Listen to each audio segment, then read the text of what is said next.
Hello everybody, just doing a little bit of a test run here, strapping my gear onto the bike here just to make sure it's going to be secure enough for the trip.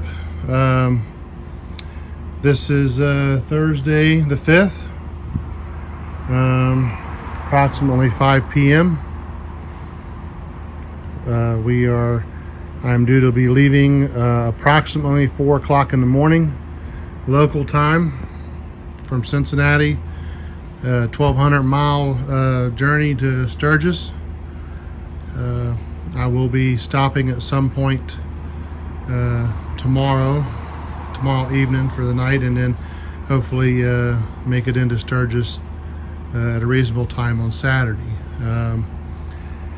If everybody will do me a favor and hit that subscribe button, hit the like button, and even join my Patreon. My Patreon will be in the description.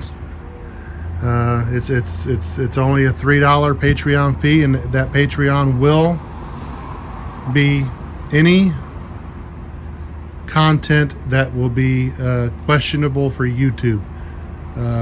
A good example of that would be Topless Tuesday. Videos, pictures of questionable content will be on there. Join it. See the pictures I can't post on YouTube, and follow me along the journey. I will be making along the way probably some short videos posted at times on my way. So stay tuned. This is the day before I leave.